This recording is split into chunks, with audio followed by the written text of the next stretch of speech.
Después de que mi hijo murió de un infarto, mi nuera llamó al 911 y dijo que yo era la responsable. Jamás pensé que el amor de una madre pudiera convertirse en su peor condena. Hoy, voy a contarte algo que nunca pensé que contaría. Y si tú, por un segundo, sientes que esto te parece familiar, solo te pido que dejes un like y te suscribas. Me va a ayudar a continuar desabafando. Me llamo Estela Morales. Tengo 67 años y vivo en una pequeña casa de adobe en el barrio de San Ángel, Ciudad de México. Mis manos están marcadas por 40 años de trabajar en una tortillería, y mi espalda se encorva un poco más cada mañana cuando me levanto de la cama que compré en Abonos hace 15 años. El olor a comal y masa de maíz se me quedó impregnado en la piel, igual que el sonido de las campanas de la parroquia que marcan las horas de mi día desde que era niña. Llevo un chal de rebozo azul que me tejió mi madre antes de morir, y siempre cargo en el bolsillo una estampita de la Virgen de Guadalupe, que se está desgastando de tanto tocarla cuando me siento nerviosa.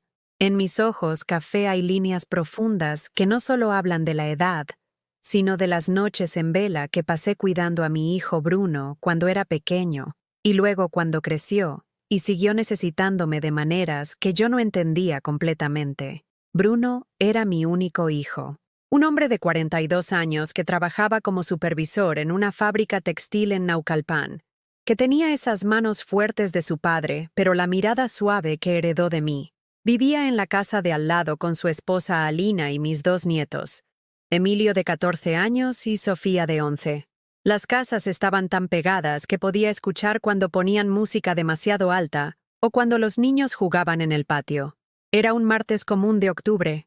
Las hojas de los jacarandás comenzaban a caer en las banquetas empedradas de nuestro barrio, y yo acababa de colgar la ropa en el tendedero cuando escuché algo que me heló la sangre. No fueron gritos normales.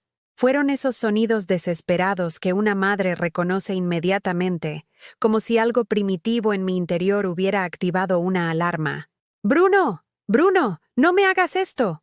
La voz de Alina atravesó las paredes delgadas como una cuchillada.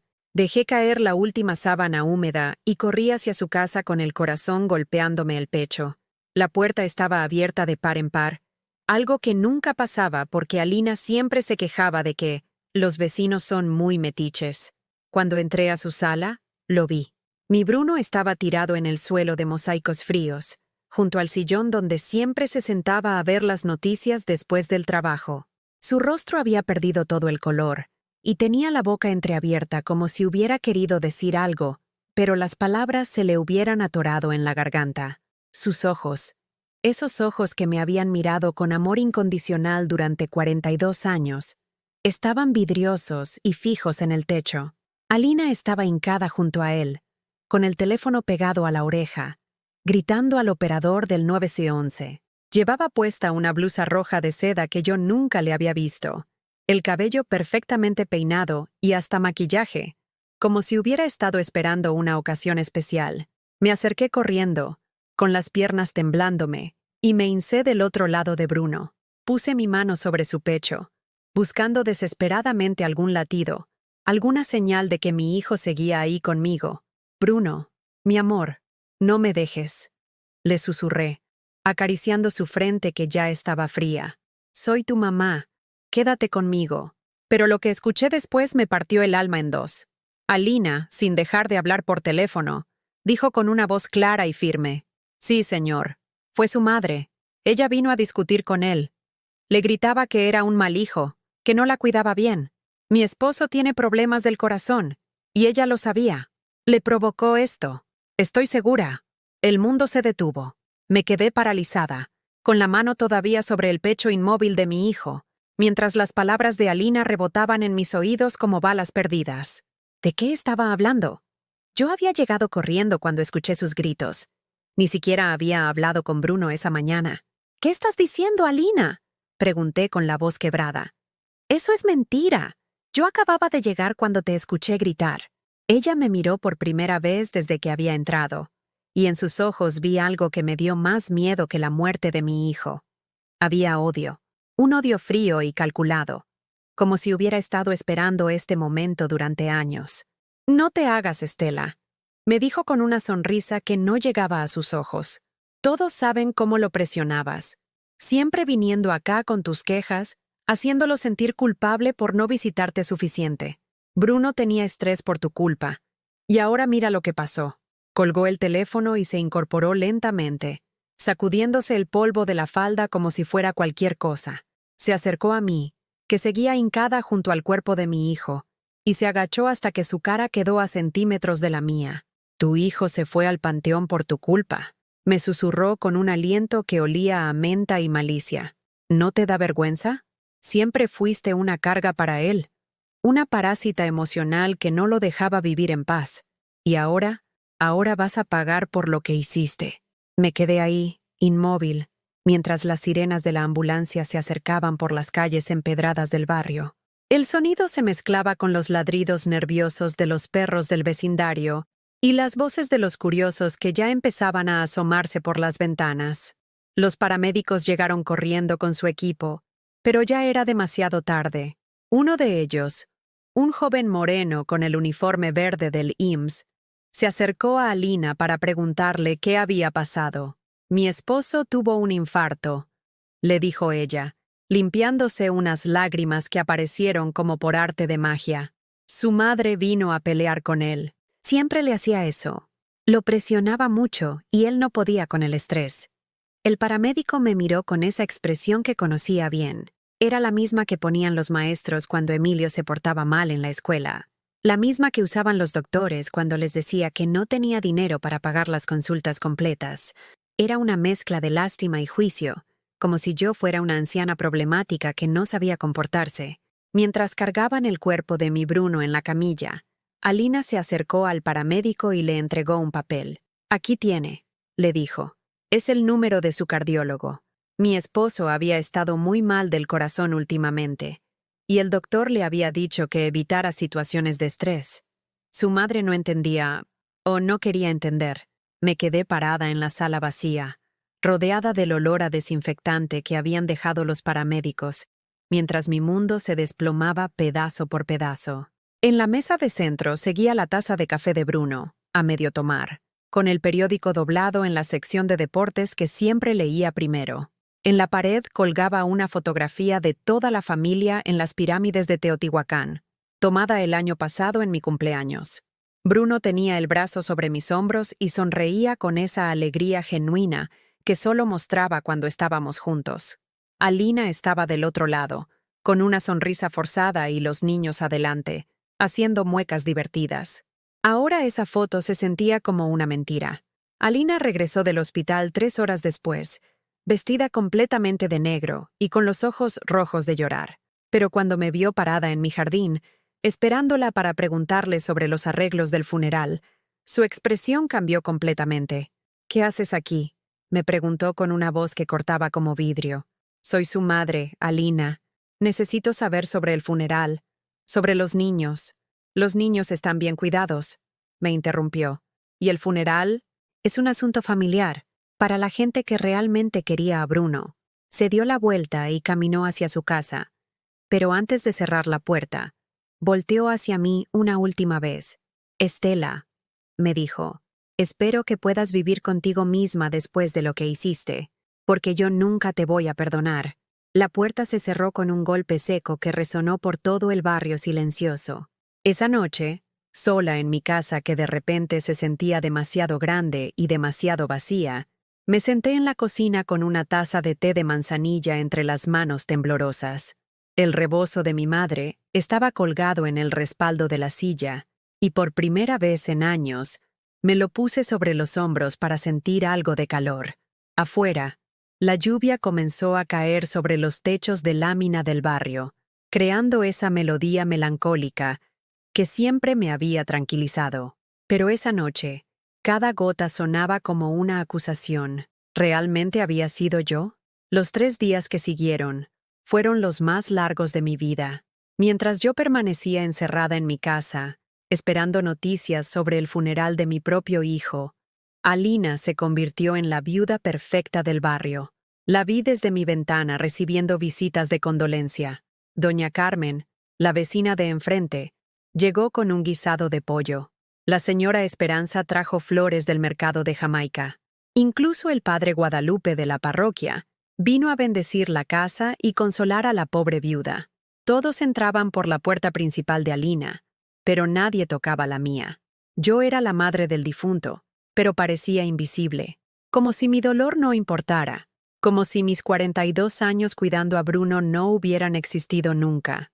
Me quedé pegada a la cortina de encaje, viendo cómo mi nuera representaba el papel de su vida mientras yo me convertía en la villana de mi propia tragedia.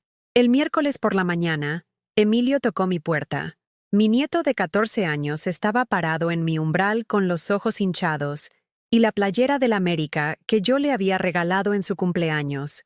Cuando lo vi, se me rompió el corazón de nuevo. «Abuela», me dijo con la voz quebrada, «¿es cierto lo que dice mi mamá? ¿Tú hiciste enojar a mi papá y por eso se murió?» Me quedé sin palabras. ¿Cómo le explicas a un niño de 14 años que su madre está mintiendo? ¿Cómo le dices que la mujer que lo cuida todos los días es capaz de inventar algo tan horrible? No, mi amor, le dije, abrazándolo contra mi pecho. Yo quería mucho a tu papá. Él era mi vida entera. Pero Emilio se apartó de mí confundido. Mamá dice que siempre lo molestabas, que le pedías dinero y lo hacías sentir mal. Dice que por eso papá estaba enfermo del corazón. Cada palabra de mi nieto era como un clavo en mi ataúd. Alina no solo me había acusado falsamente, sino que estaba envenenando a mis propios nietos contra mí. ¿Cuándo fue la última vez que viste a tu papá discutir conmigo?, le pregunté, tomando sus manos entre las mías. Emilio frunció el ceño, pensando, no me acuerdo de ninguna vez, abuela. Entonces no creas todo lo que escuchas, le dije suavemente. A veces las personas que están muy tristes dicen cosas que no son ciertas. Pero antes de que pudiera decir más, escuché la voz de Alina gritando desde su casa. «¡Emilio! ¡Ven acá inmediatamente!». Mi nieto me miró con pena y corrió hacia su casa. Desde mi ventana los vi hablando en el patio. Alina gesticulaba mucho, señalando hacia mi casa, y Emilio asentía con la cabeza gacha. Cuando terminó de hablar, mi nieto no volvió a voltear hacia acá. Esa misma tarde recibí una llamada que me heló la sangre. «¿Señora Estela Morales?», preguntó una voz oficial del otro lado de la línea. «Sí, soy yo. Habla el licenciado Rodríguez de la funeraria San José. Llamo para informarle que no está autorizada para asistir al funeral de Bruno Morales mañana por la tarde». Sentí como si me hubieran dado un puñetazo en el estómago. «¿Cómo que no estoy autorizada? Soy su madre. La esposa del difunto ha solicitado específicamente que usted no asista. Dice que hay problemas familiares y que su presencia podría causar alteraciones». «Pero es mi hijo», murmuré, pero mi voz se perdió entre las lágrimas. «Lo siento mucho, señora. Son órdenes de la viuda». Colgué el teléfono y me desplomé en el sillón donde Bruno se sentaba cuando venía a visitarme los domingos. Ahí olía todavía a su loción de lavanda y al cigarrillo que se fumaba a escondidas de Alina en mi patio. No iba a poder despedir a mi hijo. Al día siguiente, desde mi ventana, vi llegar el cortejo fúnebre.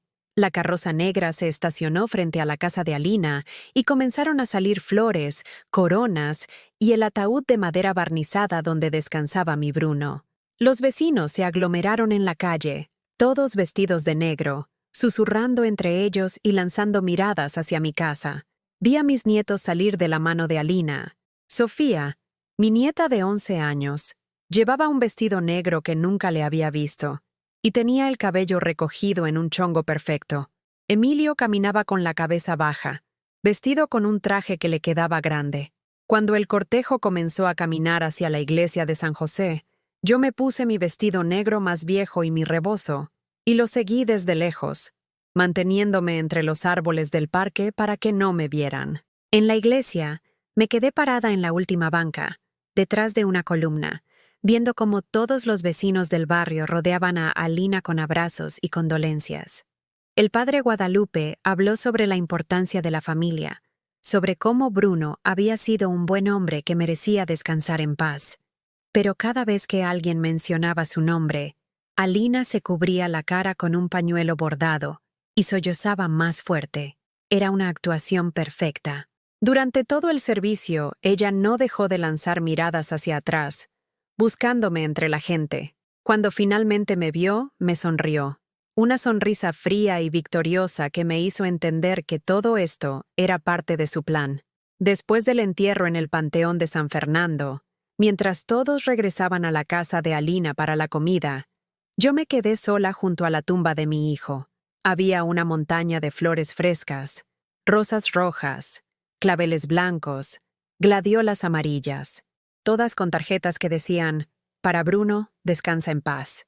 Y «A la familia Morales, nuestro pésame». Ninguna de esas flores era mía. Me senté en el banco de concreto junto a la tumba y le hablé a mi hijo por primera vez desde que había muerto. «Bruno, mi amor, no sé qué está pasando. No entiendo por qué Alina dice esas cosas horribles de mí. Tú sabes que yo te quería más que a mi propia vida. Nunca te hubiera hecho daño. Nunca». El viento movió las hojas secas de los árboles del panteón, y por un momento me pareció escuchar su voz diciendo: «Lo sé, mamá, lo sé». Pero cuando abrí los ojos, solo estaba el silencio y las lápidas grises extendiéndose hasta el horizonte. Regresé a mi casa cuando ya había oscurecido. Las luces de la casa de Alina estaban encendidas, y podía escuchar voces y risas llegando desde el patio. Estaban teniendo la comida tradicional después del funeral. Esa reunión donde la familia y los amigos comparten historias sobre el difunto y se consuelan mutuamente. Yo comí un pedazo de pan dulce con café recalentado, sola en mi cocina, mientras escuchaba las voces de mi familia celebrando la vida de mi hijo sin mí. 2 días después del funeral, cuando pensé que lo peor ya había pasado, tocaron mi puerta.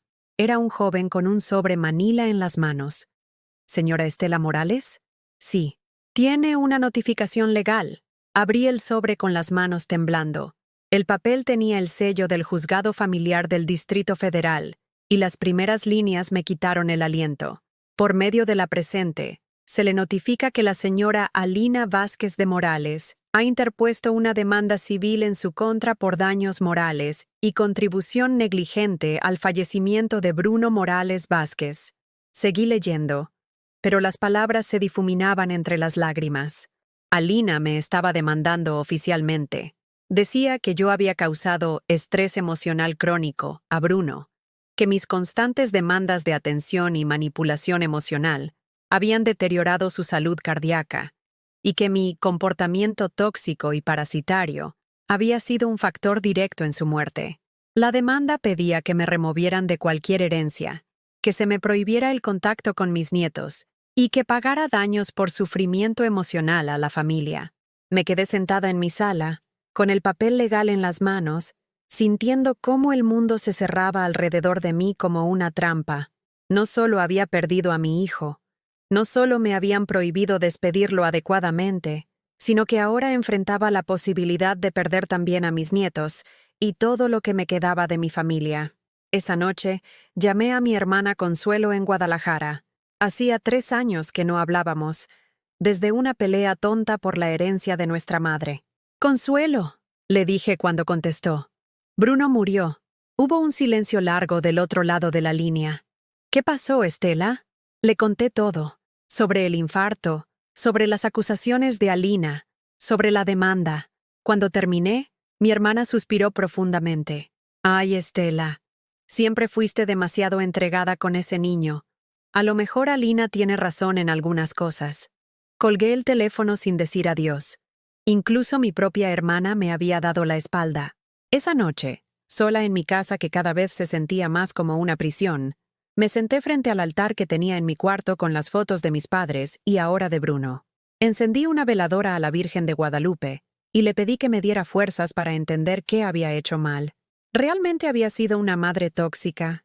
Mis visitas dominicales, mis comidas, mis preguntas sobre cómo estaba, ¿realmente habían enfermado a mi hijo? Por primera vez en mi vida, comencé a dudar de mí misma. Las semanas siguientes se convirtieron en un infierno silencioso. Cada mañana despertaba esperando que todo hubiera sido una pesadilla horrible, pero la realidad me golpeaba cuando veía el lugar vacío en la mesa donde Bruno solía sentarse los domingos a desayunar conmigo. La demanda legal era solo el comienzo. Alina había comenzado una campaña sistemática para destruir mi reputación en todo el barrio de San Ángel. Primero fueron las conversaciones casuales en el mercado. Yo llegaba a comprar mis jitomates y cebollas de siempre, y las señoras que conocía desde hacía 20 años de repente dejaban de hablarme. La señora Remedios, que vendía flores en la esquina de Revolución, me evitaba la mirada cuando pasaba, por supuesto. Don Aurelio, el carnicero que siempre me guardaba los mejores cortes, ahora me atendía con frialdad y me cobraba precios más altos. Un día, mientras esperaba el camión en la parada, escuché a dos vecinas hablando detrás de mí. Pobre de la Lina, quedarse viuda tan joven por culpa de esa suegra loca. Sí, dicen que la señora Estela la hacía la vida imposible al Bruno, que siempre iba a su casa a pelear y a pedirle dinero. Y luego se hace la víctima. ¡Ay, qué vergüenza! A su edad, comportándose como una niña berrinchuda. Pues que me di la vuelta para enfrentarlas. Pero cuando me vieron, se callaron inmediatamente y se cambiaron de lugar. Eran doña Petra y su hermana Luz, mujeres con las que había convivido en las posadas navideñas durante años, con las que había compartido recetas y chismes del barrio. Ahora me veían como si fuera una extraña, como si fuera peligrosa. El domingo siguiente, cuando fui a misa en la parroquia de San José como había hecho durante 40 años, el padre Guadalupe me detuvo en la entrada. «Estela», me dijo en voz baja, tomándome del brazo, «creo que sería mejor que por un tiempo asistieras a otra parroquia. Hay tensiones en la comunidad que necesitan tiempo para sanarse». Me quedé mirándolo sin poder creer lo que escuchaba. Era el mismo sacerdote que había bautizado a Bruno, que había oficiado su primera comunión, que me había dado la extremaunción cuando mi esposo murió hace 10 años. «Padre, ¿usted también cree que yo maté a mi hijo?» «No se trata de lo que yo crea, hija. Se trata de mantener la paz en la comunidad. La señora Lina es muy respetada aquí, y sus nietos necesitan estabilidad en estos momentos difíciles. Mis nietos». Siempre regresaba a mis nietos. Salí de la iglesia sin voltear atrás, caminando por las calles empedradas del barrio donde había nacido y crecido, sintiendo cómo cada puerta, cada ventana, cada rostro conocido se cerraba para mí. Pero lo peor estaba por venir. El miércoles de esa semana, mientras barría la banqueta frente a mi casa como hacía todas las mañanas, vi llegar una camioneta blanca oficial. Dos mujeres vestidas con batas médicas bajaron y tocaron la puerta de Alina. Reconocí inmediatamente lo que estaba pasando. Era una visita del DIF para evaluar el bienestar de mis nietos. Desde mi jardín, pude escuchar fragmentos de la conversación que tenían en el patio de Alina. «Los niños han estado muy afectados por la muerte de su padre», escuché decir a Alina con esa voz dulce que usaba cuando quería manipular a alguien. «Y la situación con su abuela ha empeorado las cosas. Emilio ha tenido pesadillas, y Sofía se ha vuelto muy retraída». «¿Qué tipo de situación con la abuela?», preguntó una de las trabajadoras sociales. «Ella sigue insistiendo en verlos, a pesar de que su presencia les causa mucho dolor. Les recuerda constantemente que ella tuvo algo que ver con la muerte de su papá. Es muy traumático para unos niños que ya están sufriendo». Mentiras. Todo eran mentiras. ¿Los niños han expresado miedo hacia su abuela? Hubo una pausa, y luego escuché la voz pequeña de Sofía. «Sí, señora. Mi abuela me da miedo ahora. Mamá dice que por su culpa mi papá ya no está con nosotros». Sentí como si me hubieran arrancado el corazón con las manos. Mi nieta, mi pequeña Sofía, que solía venir a mi casa a hacer galletas de chocolate y que me decía que yo era su abuela favorita del mundo entero, ahora tenía miedo de mí. La trabajadora social continuó. «¿Y usted, Emilio? ¿Cómo se siente respecto a su abuela?» «No sé», respondió mi nieto mayor con una voz casi inaudible. «Antes la quería mucho, pero mamá dice que ella hizo cosas malas a mi papá. No entiendo por qué una abuela haría eso». Las trabajadoras sociales se quedaron otra hora, haciendo preguntas, tomando notas, evaluando la situación. Cuando se fueron, una de ellas vino a tocar mi puerta. «Señora Morales, necesitamos hablar con usted sobre sus nietos. Por favor, pásenle», les dije, invitándolas a sentarse en mi pequeña sala que olía a pine sol y vainilla.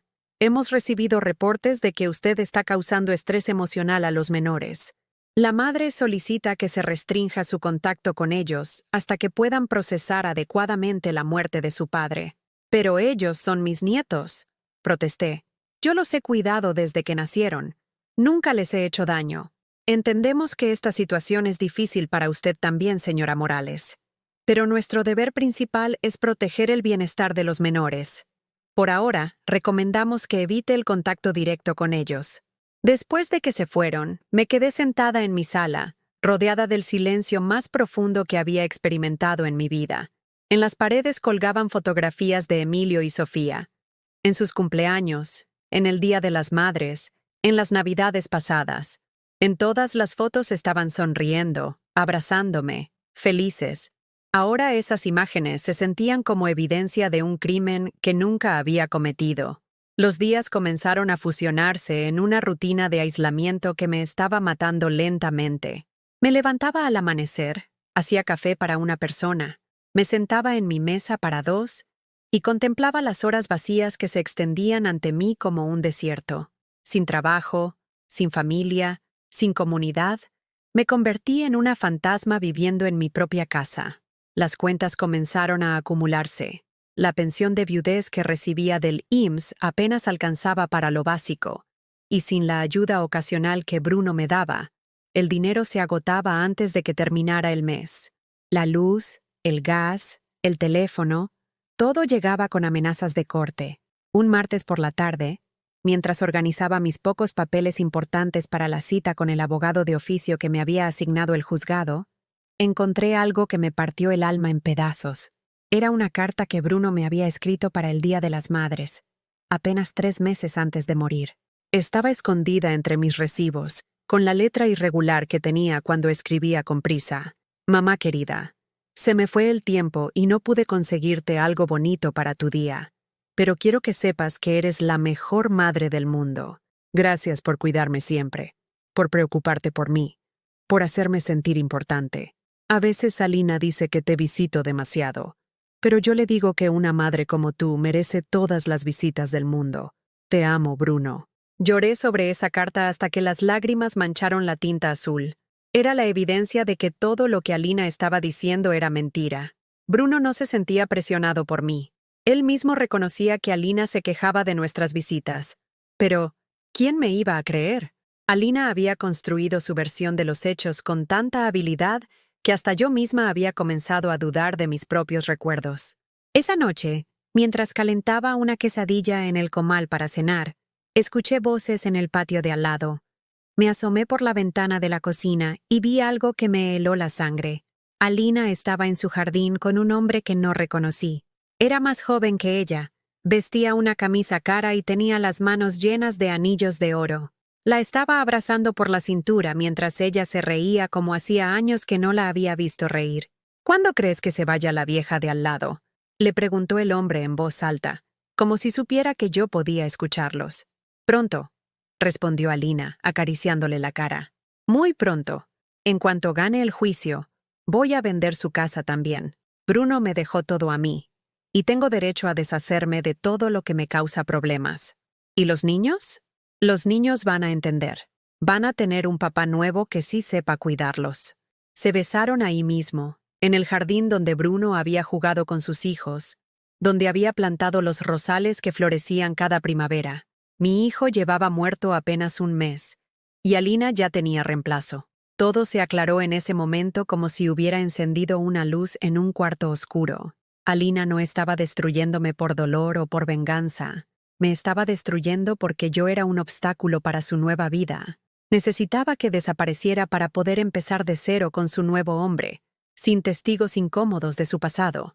Esa noche me quedé despierta hasta el amanecer, sentada en mi mecedora, mirando por la ventana la casa donde había vivido mi hijo, donde habían crecido mis nietos, donde había esperado envejecer rodeada de familia. Por primera vez desde que había comenzado esta pesadilla, no lloré. En cambio, sentí algo nuevo creciendo en mi pecho. No era tristeza ni miedo, era coraje. Y por primera vez en semanas, comencé a pensar que tal vez no estaba tan indefensa como Alina creía. El lunes siguiente, armada con la carta de Bruno y una determinación que no sentía desde hacía semanas, Me dirigí al despacho del licenciado Moreno, el abogado de oficio que me había asignado el juzgado. Su oficina estaba en un edificio viejo del centro histórico, con pasillos que olían a humedad y pisos de mosaico agrietado. El licenciado Moreno era un hombre de unos 50 años, con el cabello gris despeinado y lentes que se le resbalaban por la nariz. Su escritorio estaba sepultado bajo montañas de expedientes amarillentos, y cuando llegué, estaba comiendo tacos de canasta mientras revisaba unos papeles.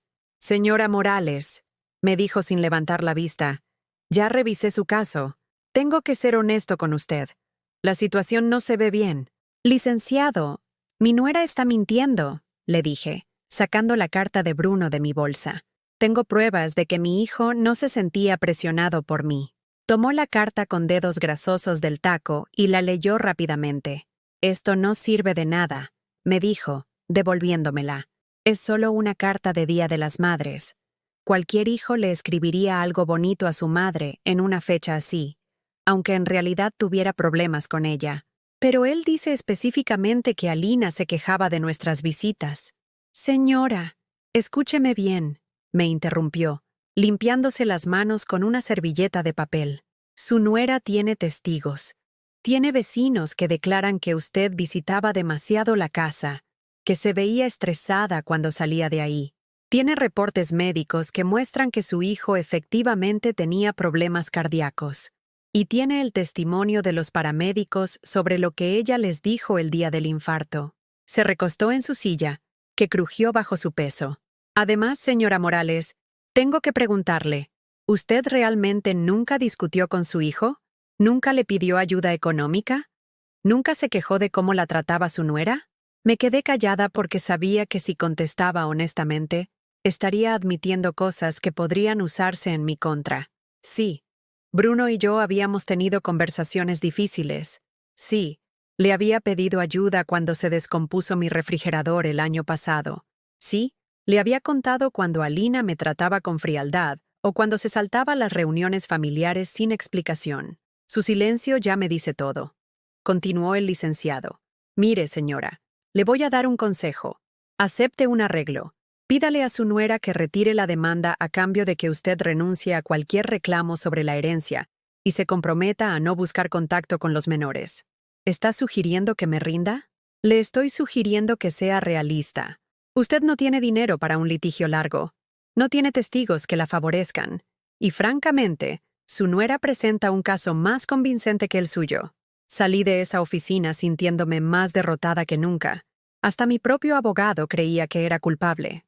Caminé por las calles del centro sin rumbo fijo, pasando por la Catedral Metropolitana, donde había llevado a Bruno a misa cuando era niño, por el Palacio de Bellas Artes, donde habíamos ido a ver el ballet folclórico en su graduación de secundaria.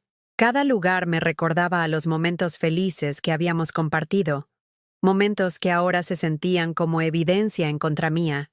Al regresar a mi casa esa tarde, encontré un sobre deslizado bajo mi puerta. No tenía remitente, solo mi nombre escrito con letra de molde. Adentro había una fotografía. Era una imagen de Alina y su nuevo hombre besándose en el jardín, pero lo que me llamó la atención no fue eso, sino la fecha impresa en la esquina inferior, 2 días antes de la muerte de Bruno. Alguien había tomado esa foto antes del infarto de mi hijo. Con las manos temblando, di vuelta a la fotografía. En el reverso, con la misma letra de molde, alguien había escrito: «Hay más. Mercado de Medellín, puesto de flores, mañana a las 3 p.m». Esa noche no pude dormir. ¿Quién había tomado esa fotografía? ¿Por qué me la estaban enviando? ¿Era una trampa de Alina para incriminarme de algo más? Pero la fotografía era real. La fecha era real. Y si Alina ya tenía una relación antes de que muriera Bruno, entonces todo su teatro de viuda doliente era una mentira monumental.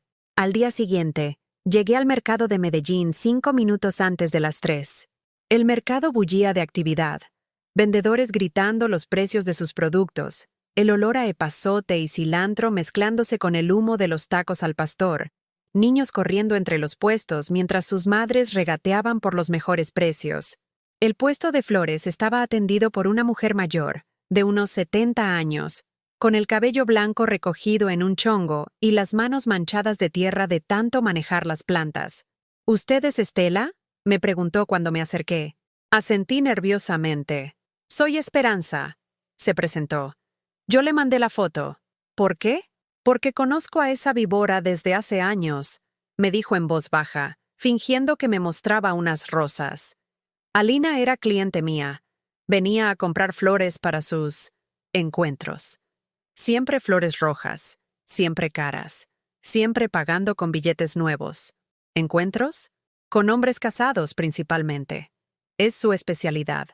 Los seduce, les saca dinero, y cuando ya no les sirven, los destruye. Su marido no fue el primero. Sentí como si el suelo se moviera bajo mis pies. ¿Mi hijo sabía? Su hijo era un hombre bueno que se casó con la mujer equivocada, me dijo Esperanza, envolviendo unas margaritas en papel periódico. Pero tenía miedo de divorciarse por los niños. Alina lo amenazaba con que si la dejaba, se llevaría a los pequeños y él no los volvería a ver. ¿Usted tiene más pruebas? Tengo años de pruebas. Recibos de las flores que compraba para sus citas, fotografías que tomé porque me parecía sospechoso que una mujer casada comprara tantas flores para decorar su casa, testimonios de otros vendedores que la vieron con diferentes hombres. Me entregó una bolsa de papel llena de margaritas, pero cuando la abrí en casa, encontré mucho más que flores. Había docenas de recibos de compras que Alina había hecho en los últimos 2 años. Flores caras, vinos importados, ropa interior femenina de marcas que jamás había visto en las tiendas del barrio. Todo pagado en efectivo, todo en cantidades que no correspondían con el sueldo de Bruno. También había más fotografías. Alina con diferentes hombres en restaurantes elegantes de Polanco, en hoteles de lujo de la Roma Norte, siempre vestida con ropa que costaba más que mi renta de varios meses. Pero lo más impactante era un recibo de un médico particular de la Colonia del Valle, fechado una semana antes de la muerte de Bruno.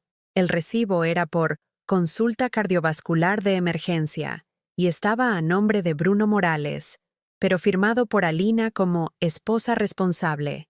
¿Bruno había ido al médico sin que yo lo supiera? ¿O Alina había llevado a cabo esa consulta con propósitos que no tenían nada que ver con la salud de mi hijo? El jueves por la mañana, decidí hacer algo que no había hecho en toda mi vida: contratar un detective privado.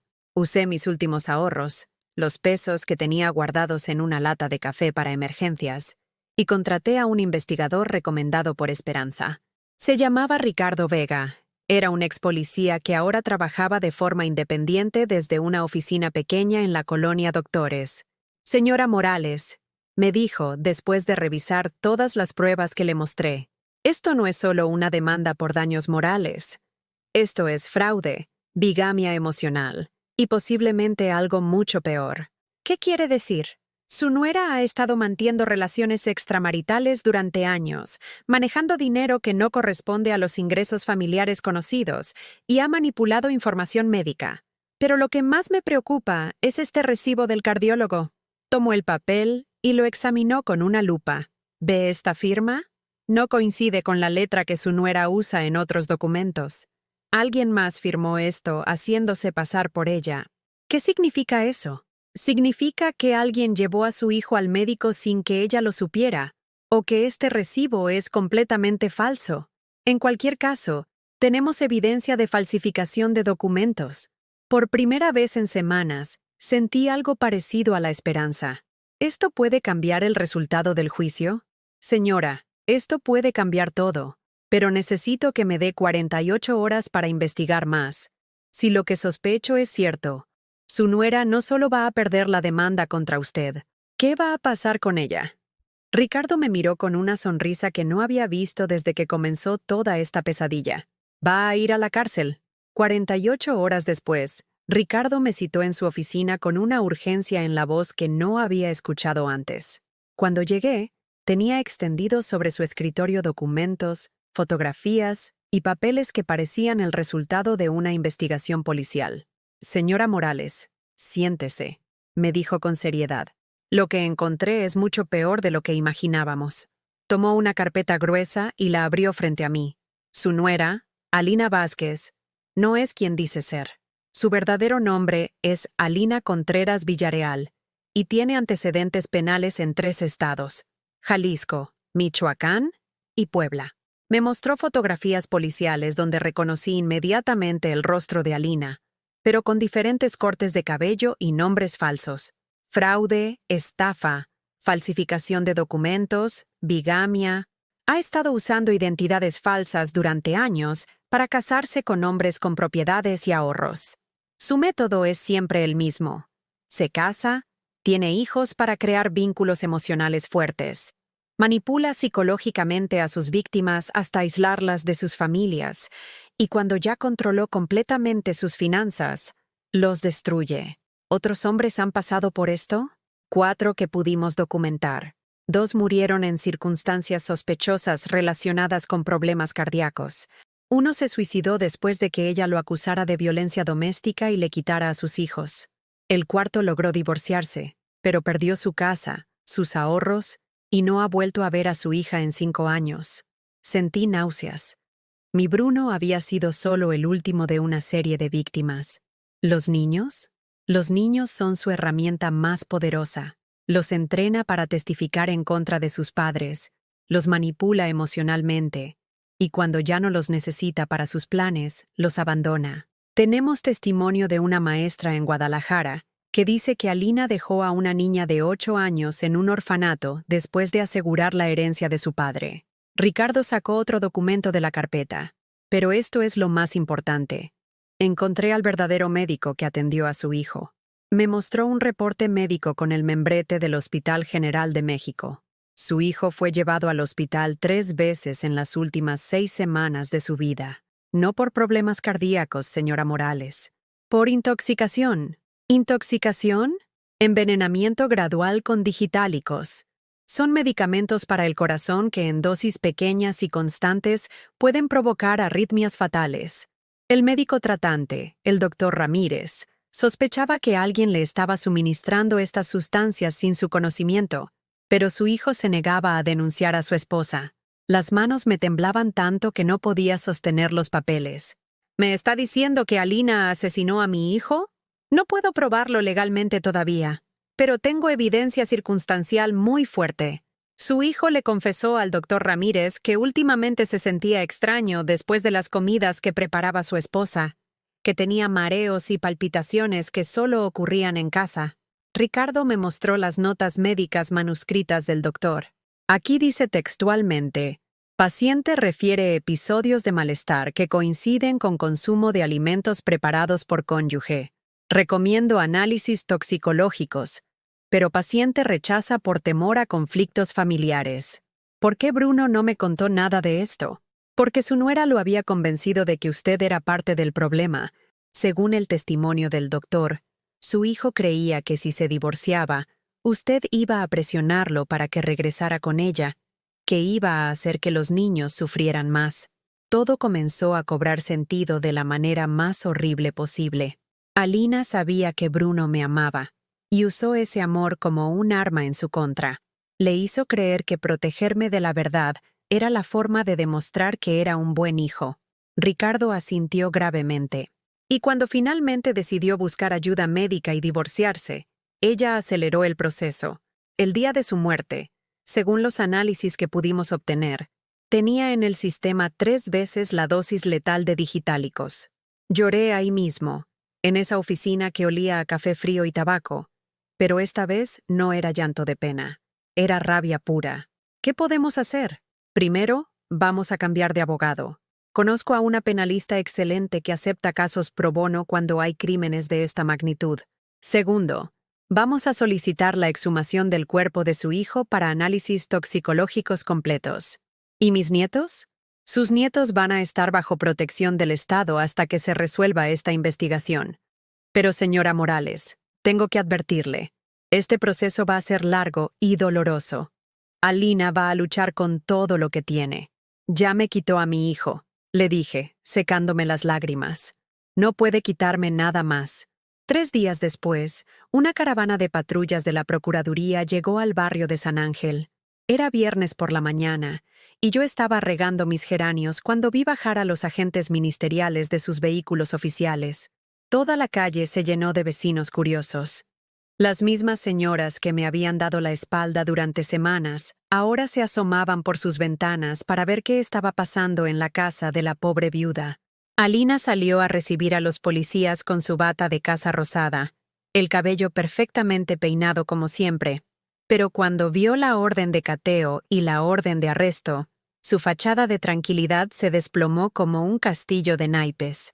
«¡Esto es un error!», gritó mientras le ponían las esposas. «Esa vieja loca me está acusando falsamente. Ella mató a mi esposo con sus presiones».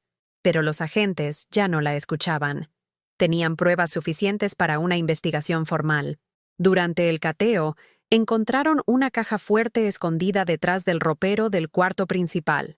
Adentro había documentos falsos con diferentes identidades, fotografías de sus víctimas anteriores y, lo más importante, frascos de medicamentos cardíacos que no estaban prescritos a nadie en la familia. También encontraron correspondencia con su novio actual, un hombre casado de Polanco que le había estado enviando dinero durante meses, sin saber que ella ya estaba planeando su próxima jugada. Pero lo que más me impactó fue ver a mis nietos cuando los trabajadores sociales los sacaron de la casa. Emilio y Sofía parecían confundidos y asustados, pero cuando me vieron parada en mi jardín, Sofía corrió hacia mí. «¡Abuela!», gritó, abrazándome con una fuerza que no sentía desde antes de la muerte de Bruno. «No entiendo qué está pasando. Mamá dice que tú hiciste algo malo, pero los señores dicen que ella es la mala». «Mi amor», le dije, acariciando su cabello. «A veces los adultos se confunden y dicen cosas que no son ciertas. Lo que importa es que tú y tu hermano estén bien». Emilio se acercó más lentamente, con la desconfianza propia de sus 14 años. «Abuela, ¿tú realmente no le hiciste nada malo a mi papá?» «Nunca, mi nieto. Tu papá era lo más importante en mi vida». «Entonces, ¿por qué mamá decía esas cosas?» «No lo sé, Emilio. Pero vamos a descubrir la verdad». Los trabajadores sociales me explicaron que los niños serían colocados temporalmente en un hogar de tránsito mientras se resolvía la investigación, pero que yo había sido removida de la lista de personas prohibidas para verlos. ¿Eso significa que puedo visitarlos? Significa que puede solicitar visitas supervisadas mientras se determina la custodia permanente, me explicó la licenciada Torres, la nueva trabajadora social asignada al caso. Considerando las nuevas evidencias, es probable que usted sea considerada para la custodia familiar. Esa tarde, después de que se llevaran a Alina en la patrulla y los niños fueran trasladados a su hogar temporal, me quedé sola en mi jardín observando la casa que había sido el escenario de tantas mentiras. Los vecinos comenzaron a acercarse uno por uno. Primero doña Carmen, que trajo un plato de sopa y una disculpa tartamudeada. Luego la señora Esperanza del mercado, que venía a contarme que había dado testimonio completo a los investigadores. «Estela», me dijo doña Carmen con la cabeza agachada. «Perdónanos. No sabíamos. Nunca imaginamos que esa mujer fuera capaz de...». «No se preocupe, doña Carmen. Nadie podía imaginar algo así. Pero por dentro sabía que las cicatrices de estas semanas iban a tardar mucho tiempo en sanar». El padre Guadalupe llegó al anochecer, caminando lentamente por la calle empedrada con su sotana negra ondulando en el viento de octubre. «Estela, hija», me dijo al llegar a mi puerta, «vengo a pedirte perdón en nombre de toda la comunidad. Fallamos como cristianos al juzgarte sin conocer la verdad. Padre, usted solo trató de mantener la paz». «No, hija. Mantener la paz no significa permitir que se cometan injusticias. Permitir que esa mujer te destruyera fue mi error, y voy a tener que vivir con eso». Esa noche, por primera vez en semanas, pude cenar sin que me temblaran las manos. Preparé quesadillas con el queso que me había traído doña Carmen. Me serví un vaso de agua fresca, y me senté a la mesa donde Bruno solía acompañarme los domingos. Todavía dolía su ausencia, pero ahora era un dolor limpio. Ya no estaba contaminado por la culpa y la duda. Mi hijo había sido asesinado, pero yo no era la culpable. Y por primera vez desde que todo comenzó, tuve la certeza de que la justicia iba a llegar. 2 meses después del arresto de Alina, llegó el día del juicio final.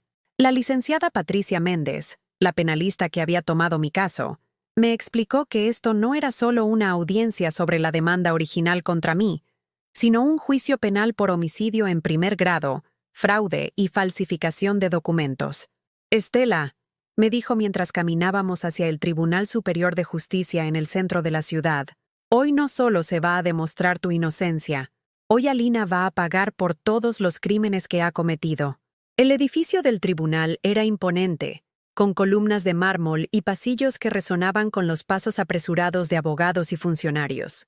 Me senté en la primera fila, vestida con mi mejor vestido negro y el rebozo azul de mi madre, sintiendo el peso de todos los ojos que me observaban. La sala estaba llena. Los familiares de las otras víctimas de Alina habían venido desde Guadalajara, Puebla y Michoacán. También estaban presentes muchos vecinos de San Ángel, incluyendo a doña Carmen, la señora Esperanza y hasta el padre Guadalupe. Cuando trajeron a Alina, vestida con el uniforme naranja de la prisión preventiva, ya no quedaba nada de la mujer elegante y manipuladora que había destruido mi vida. Su cabello estaba despeinado, tenía ojeras profundas y había perdido peso de manera notoria. Pero lo que más me impactó fue su mirada. Ya no había malicia ni cálculo, solo desesperación. El juez, un hombre mayor con barba gris y expresión severa, llamó al orden. Estamos aquí para resolver el caso de homicidio calificado contra Alina Contreras Villarreal, también conocida como Alina Vázquez de Morales, acusada de la muerte de Bruno Morales Hernández y otros delitos conexos. El primer testigo fue el doctor Ramírez del Hospital General. Su señoría, declaró con voz firme. El señor Bruno Morales acudió a mi consulta en 3 ocasiones durante sus últimas semanas de vida. En cada visita presentaba síntomas consistentes con intoxicación por digitálicos, arritmias, náuseas, confusión mental y debilidad extrema. Mostró las gráficas de electrocardiogramas y análisis clínicos. Le recomendé insistentemente que se realizara pruebas toxicológicas, pero él se negaba. Me confesó que tenía miedo de que si acusaba a su esposa, ella se llevaría a sus hijos y destruiría a su madre, a quien describía como la única persona que realmente me ama. Escuchar esas palabras me partió el corazón, pero también me llenó de una satisfacción amarga. Mi Bruno sabía quién lo amaba de verdad. ¿El paciente expresó directamente sospechas sobre su esposa?, preguntó la licenciada Méndez. Sí. En su última consulta, 3 días antes de morir, me dijo textualmente: «Doctor, creo que mi esposa me está envenenando, pero no puedo demostrarlo. Si algo me pasa, cuide de mi madre. Ella es inocente de todo esto». La sala se llenó de murmullos. Alina, que había permanecido inmóvil hasta ese momento, comenzó a sacudir la cabeza violentamente. «¡Eso es mentira!», gritó desde su lugar. «Bruno estaba paranoico. Tenía problemas mentales por culpa de su madre». El juez la llamó al orden, pero su arrebato solo confirmó lo que todos ya sabíamos. Había perdido el control de la situación. El siguiente testigo fue Ricardo Vega, el detective privado. Su señoría, durante la investigación descubrimos un patrón criminal que se extiende por más de 15 años. La acusada ha usado al menos 6 identidades falsas para contraer matrimonio con hombres de recursos económicos moderados. Presentó un mapa de México con marcadores rojos en diferentes ciudades. En cada caso, el método era idéntico: seducción, matrimonio rápido, embarazo inmediato para crear vínculos emocionales, aislamiento de la familia de origen de la víctima, control total de las finanzas y, finalmente, eliminación física o psicológica de la víctima cuando ya había obtenido todo lo que necesitaba. ¿Puede especificar los casos anteriores? En Guadalajara, Roberto Fernández murió de un supuesto infarto después de que ella vaciara sus cuentas bancarias. En Puebla, Arturo Castillo se suicidó tras ser acusado falsamente de violencia doméstica. En Michoacán, Fernando López sigue vivo, pero perdió su casa, su negocio, y no ha vuelto a ver a su hija en 5 años. Ricardo mostró fotografías de cada una de las víctimas. Todos eran hombres trabajadores, de entre 35 y 45 años, con propiedades modestas y relaciones cercanas con sus madres. La acusada identificaba específicamente a víctimas que tuvieran vínculos familiares fuertes. porque sabía que esos vínculos podrían ser usados como herramientas de manipulación. Cuando llegó el momento de mi testimonio, subí al estrado con las piernas temblando, pero con la certeza de que finalmente podría decir la verdad. Señora Morales, me preguntó la licenciada Méndez, ¿cuál era realmente su relación con su hijo Bruno? Mi hijo era mi vida, respondí con la voz clara. Después de que murió su padre hace 10 años, éramos lo único que teníamos el uno al otro. Nos visitábamos los domingos. Me ayudaba cuando tenía problemas en la casa y yo le cocinaba sus platillos favoritos. ¿Alguna vez presionó usted a su hijo para que dejara a su esposa? Nunca. Yo sabía que Alina no me quería, pero también sabía que Bruno la amaba y que quería que su matrimonio funcionara. Mi trabajo como madre era apoyarlo, no destruir su familia. ¿Su hijo le contó alguna vez sobre problemas en su matrimonio? Sí, pero muy rara vez. Bruno era un hombre discreto. Solo cuando estaba muy angustiado me decía que Alina le gritaba, que lo hacía sentir inferior, o que usaba a los niños para manipularlo. Pero siempre terminaba diciendo que él tenía la culpa, que no era suficientemente bueno para ella. La licenciada me mostró la carta del Día de las Madres que Bruno me había escrito. ¿Reconoce este documento? Es una carta que mi hijo me escribió 3 meses antes de morir. En ella dice que Alina se quejaba de nuestras visitas, pero que él no iba a dejar de verme porque una madre como yo merecía todas las visitas del mundo. Cuando leyeron la carta en voz alta, varias personas en la sala comenzaron a llorar silenciosamente. El momento más dramático llegó cuando llamaron a testificar a Emilio, mi nieto mayor. El juez había ordenado que su testimonio fuera tomado en privado, pero permitió que se transmitiera por video a la sala principal. Ver a mi nieto de 14 años sentado en esa silla pequeña, hablando sobre la muerte de su padre, me rompió el corazón de nuevo. Emilio, le preguntó suavemente la psicóloga infantil que conducía la entrevista, ¿recuerdas alguna vez haber visto a tu abuela discutir con tu papá? No, señora. Mi abuela nunca le gritaba a mi papá. Al contrario, cuando ella venía, mi papá se veía más feliz. ¿Y cómo se comportaba tu mamá cuando tu abuela visitaba? Se ponía de mal humor. Siempre encontraba razones para que nos fuéramos a otro cuarto o decía que tenía dolor de cabeza. Después, cuando se iba mi abuela, mi mamá le reclamaba a mi papá que por qué la había invitado. ¿Tu papá invitaba a tu abuela? ¿O ella llegaba sin avisar? Mi papá la invitaba. A veces escuché cuando le hablaba por teléfono y le decía, «Mamá, ven a comer con nosotros el domingo. Hace días que no platicamos». El testimonio de Emilio fue demoledor para la defensa de Alina. Mi nieto, sin entender completamente las implicaciones de sus palabras, estaba confirmando que todo lo que Alina había dicho sobre mí era mentira. Pero el golpe final vino cuando presentaron los resultados de la exhumación del cuerpo de Bruno. El forense, un hombre de unos 60 años con bata blanca, subió al estrado con un folder lleno de reportes técnicos. Su señoría, los análisis toxicológicos post-mortem confirman la presencia de niveles letales de digoxina en el tejido muscular y óseo del occiso. Estos niveles son consistentes con una intoxicación gradual durante un periodo de aproximadamente 3 meses. ¿Puede explicar cómo llegó esa sustancia al organismo de la víctima? La digoxina es un medicamento que no se prescribe para pacientes jóvenes y sanos como era el señor Morales. Su presencia en el organismo solo puede explicarse por administración externa intencional. ¿En qué forma se administra comúnmente este medicamento? En pastillas que pueden triturarse y mezclarse con alimentos o bebidas sin alterar significativamente el sabor, especialmente en comidas condimentadas o dulces. El forense mostró fotografías microscópicas de los tejidos analizados. Basándose en la concentración y distribución de la sustancia, estimamos que la víctima estuvo siendo envenenada de manera sistemática durante los últimos 90 días de su vida, con un incremento significativo en la dosificación durante la última semana. Cuando terminó su declaración, el silencio en la sala era absoluto. Alina había pasado de la negación histérica a un silencio total, mirando fijamente sus manos esposadas, como si no pudiera creer lo que estaba escuchando. Su abogado defensor, un joven que parecía tan derrotado como su cliente, hizo un último intento desesperado.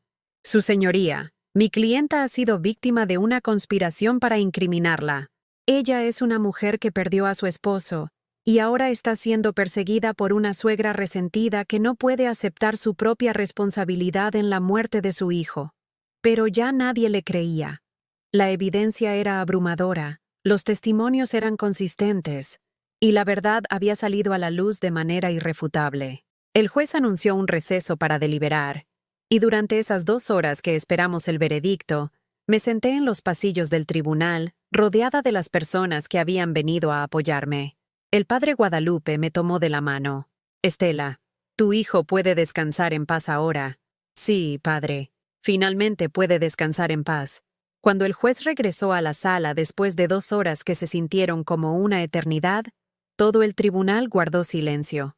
Yo tenía las manos entrelazadas con tanta fuerza que se me habían entumecido los dedos, y mi corazón latía tan fuerte que pensé que todos podrían escucharlo.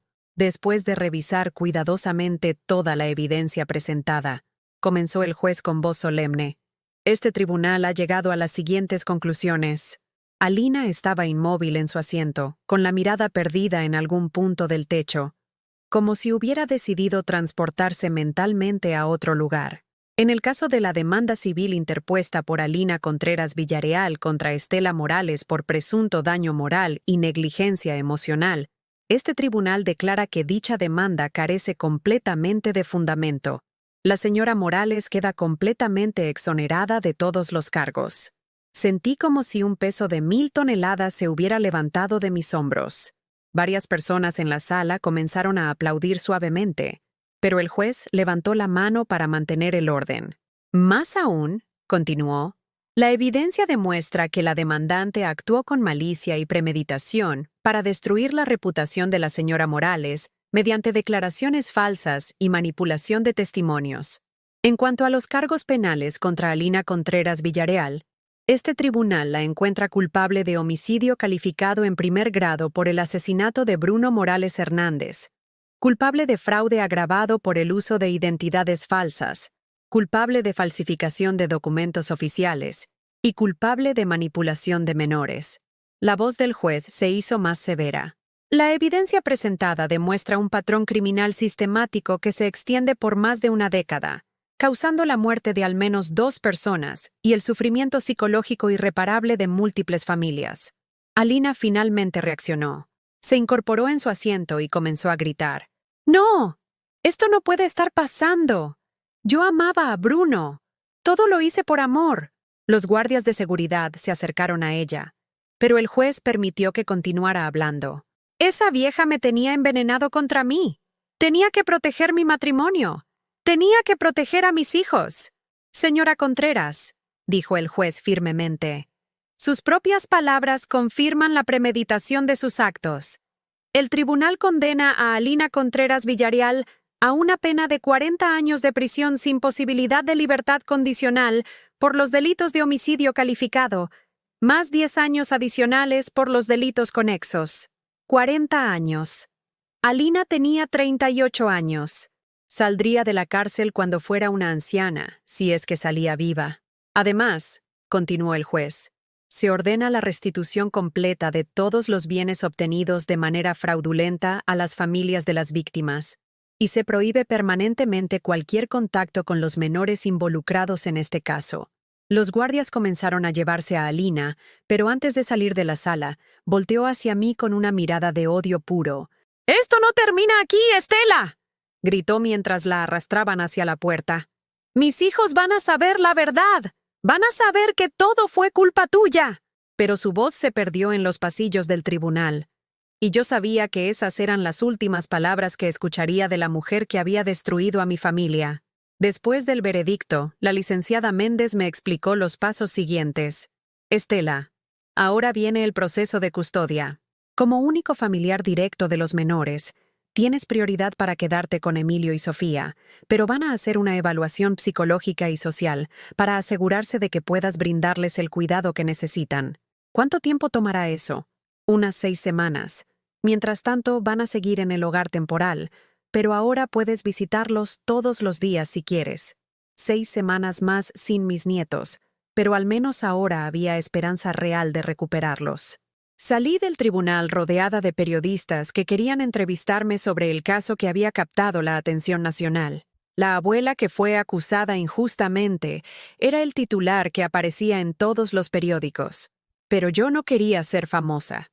Solo quería recuperar mi vida y cuidar de mis nietos. El padre Guadalupe me acompañó de regreso a San Ángel en su viejo Tsuru blanco que olía a incienso y gasolina. Durante el camino, me habló sobre el perdón y la sanación. Estela, sé que ha sido un camino muy doloroso, pero ahora tienes la oportunidad de empezar de nuevo. No solo como abuela, sino como mujer. ¿Qué quiere decir, padre?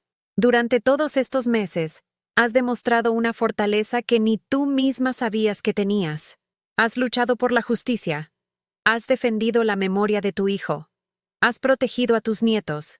Esa mujer que está regresando a casa no es la misma que se sentía culpable y derrotada hace unos meses. Tenía razón. Algo fundamental había cambiado en mí durante este proceso. Ya no era solo la madre doliente que había perdido a su hijo, ni la abuela desesperada que había sido separada de sus nietos. Era una mujer que había enfrentado la injusticia y había ganado. Cuando llegamos al barrio, toda la calle estaba decorada con papel picado y globos.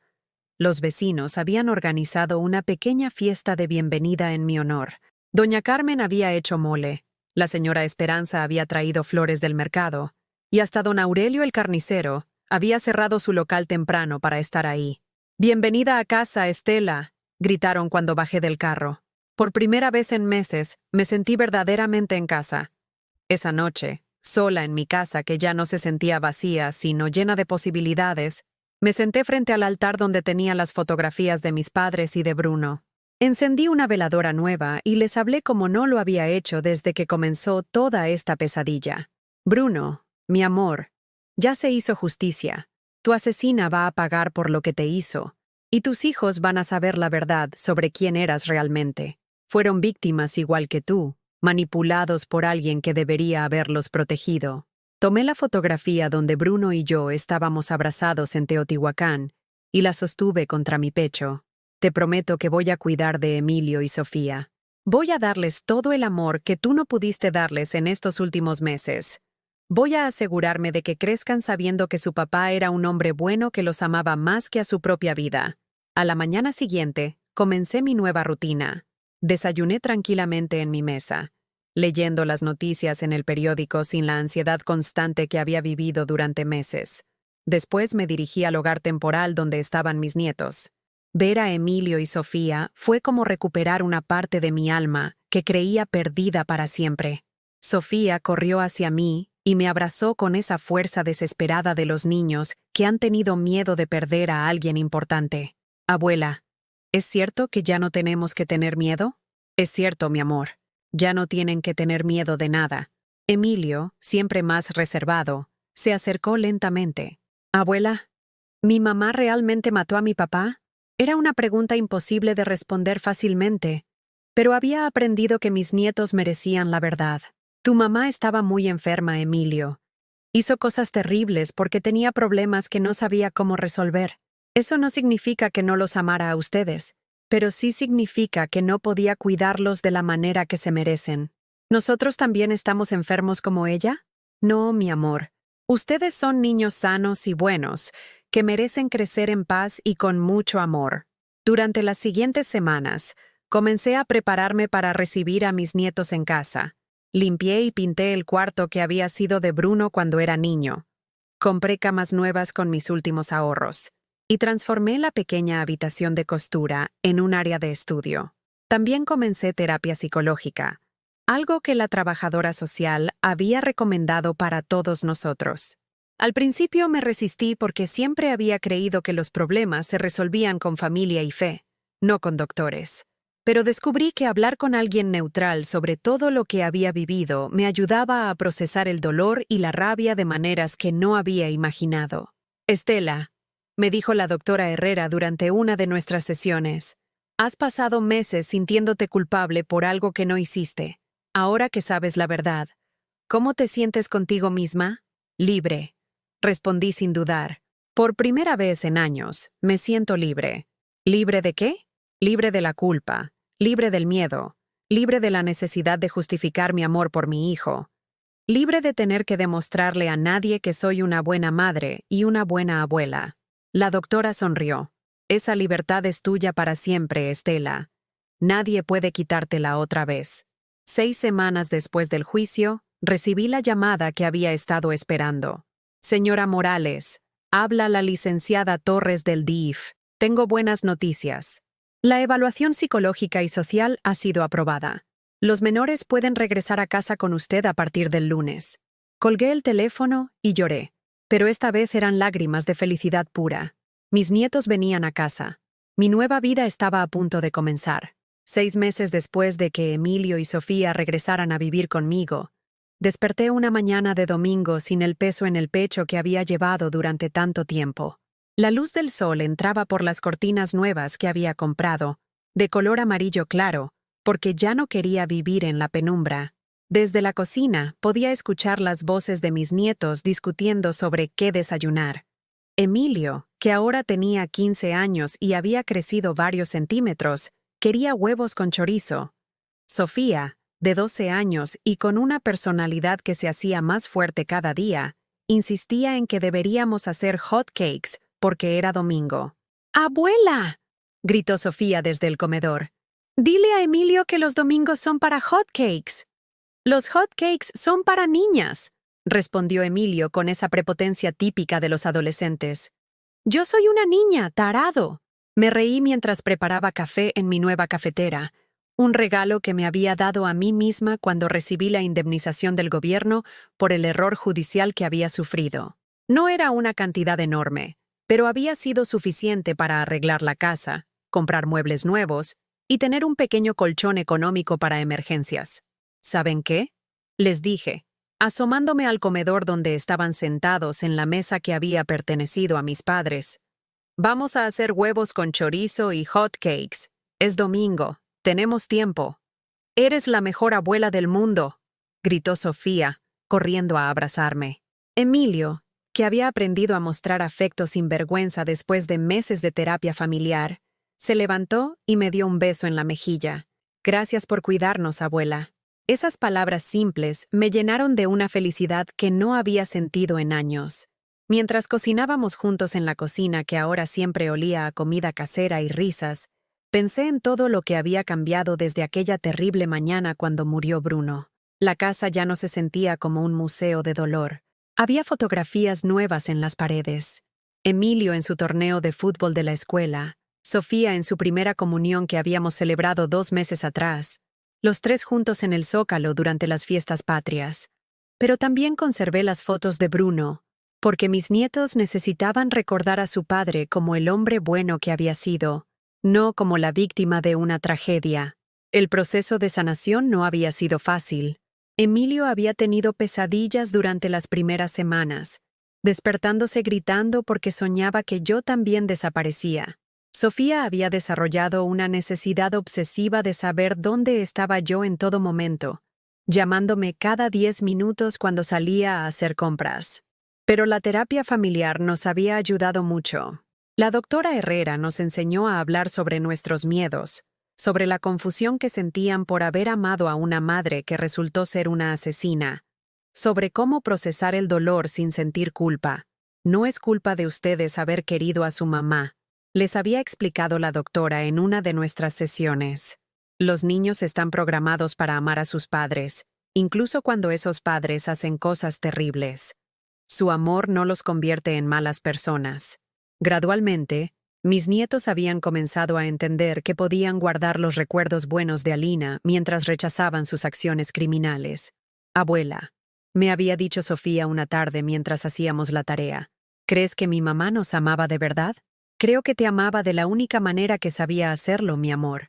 Pero a veces las personas están tan enfermas que su manera de amar lastima a otros. ¿Y mi papá? Tu papá los amaba completamente. Todo lo que hizo en su vida fue pensando en ustedes. Ahora, 6 meses después, veía cómo mis nietos estaban floreciendo. Emilio había encontrado amigos nuevos en la escuela, había subido sus calificaciones y hasta había empezado a mostrar interés por una niña de su salón que lo tenía suspirando como un poeta adolescente. Sofía había desarrollado una pasión por la cocina y me ayudaba todos los días a preparar la comida, inventando recetas extrañas que a veces resultaban deliciosas y otras veces terminaban en la basura entre risas. Pero más importante que cualquier progreso académico o social, habían recuperado la capacidad de reír sin culpa, de planear el futuro sin miedo, de confiar en que los adultos que los rodeaban no los iban a traicionar. Después del desayuno, como era nuestra nueva tradición dominical, caminamos hasta el mercado de San Juan para comprar ingredientes frescos para la comida. Era algo que había comenzado a hacer no solo por necesidad, sino porque disfrutaba de la rutina, de planear menús, de tener personas para quienes cocinar con amor. En el mercado, la señora Rosa que vendía verduras siempre nos guardaba los mejores jitomates. ¿Cómo están mis nietos favoritos?, les preguntó, mientras pesaba los chiles que habíamos elegido. Muy bien, señora Rosa, respondió Sofía con esa confianza nueva que había desarrollado. Mi abuela nos está enseñando a hacer chiles en nogada para el próximo mes patrio. Qué suerte tienen de tener una abuela tan sabia. Comentarios como ese se habían vuelto comunes. Después de todo lo que había pasado, la gente del barrio me veía con un respeto que antes no tenía. Ya no era solo la señora Estela que trabaja en la tortillería. Ahora era la señora Estela que luchó por la justicia y ganó. Pero lo que más valoraba era el respeto de mis propios nietos.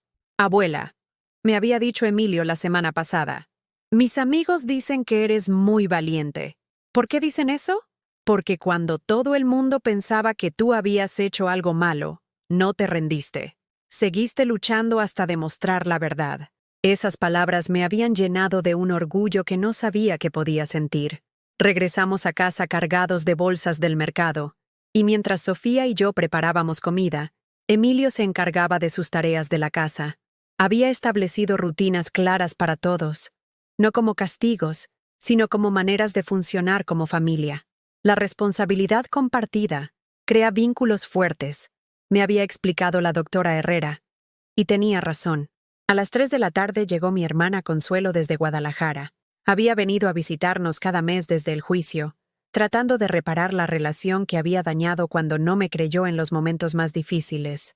Hermana, me dijo mientras tomábamos café en el patio donde había plantado nuevos rosales, todavía no puedo creer todo lo que pasaste, y tampoco puedo creer la fuerza que tuviste para salir adelante.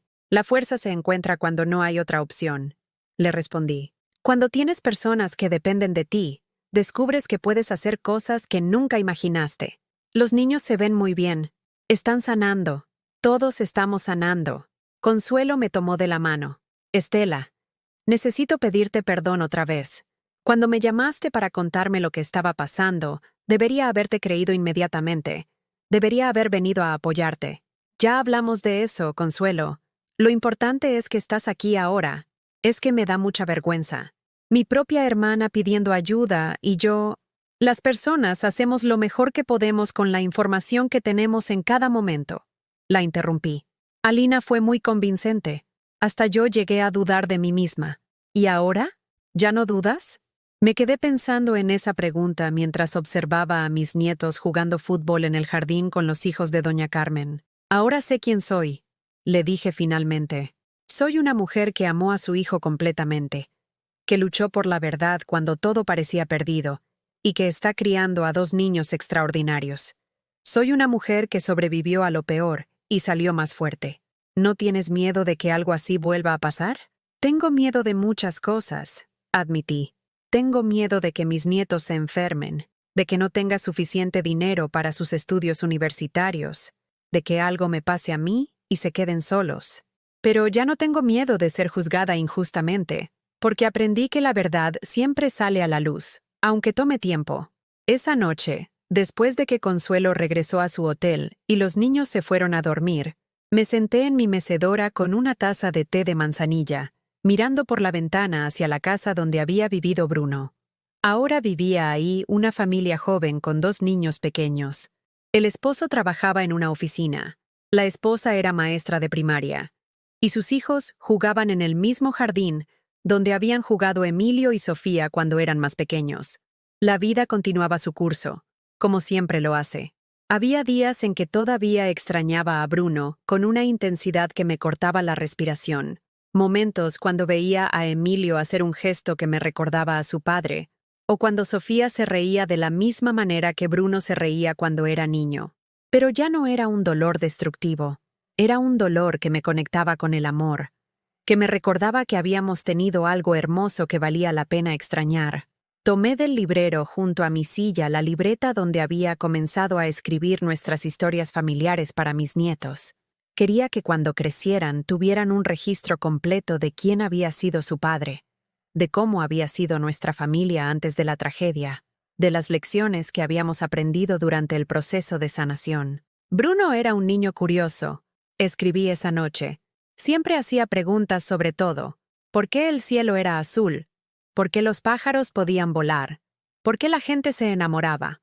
Cuando tenía la edad de Emilio, me dijo que cuando fuera grande quería ser papá porque creía que ser papá era el trabajo más importante del mundo. Escribir sobre él me ayudaba a mantener viva su memoria de manera sana, no como una obsesión dolorosa, sino como una celebración de lo que había sido. A las 11 de la noche, cerré la libreta y me fui a dormir en mi cama nueva, entre sábanas que olían a suavizante de flores en lugar de lágrimas. En mi mesa de noche tenía una fotografía nueva. Los tres en el bosque de Chapultepec el mes pasado, sonriendo bajo un árbol de jacarandas en flor. Éramos una familia diferente a la que había sido, pero éramos una familia completa. Antes de quedarme dormida, como hacía todas las noches, le hablé a Bruno en silencio. Tus hijos están bien, mi amor. Son fuertes, son bondadosos, y se parecen mucho a ti. Te prometo que van a crecer sabiendo quién fuiste realmente, y van a estar orgullosos de ser tus hijos. Y por primera vez en mucho tiempo, me quedé dormida sintiendo que él me había escuchado. Porque cuando luchas por la verdad con todo tu corazón, cuando proteges a las personas que amas sin importar el costo, cuando te niegas a rendirte ante la injusticia, al final, el amor siempre gana. Al final, la justicia siempre llega. Y al final, siempre hay una oportunidad de empezar de nuevo. Si llegaste hasta aquí conmigo, te pregunto, ¿has vivido alguna vez una situación donde la verdad parecía imposible de demostrar? ¿O conoces a alguien que haya pasado por algo similar? Cuéntamelo en los comentarios.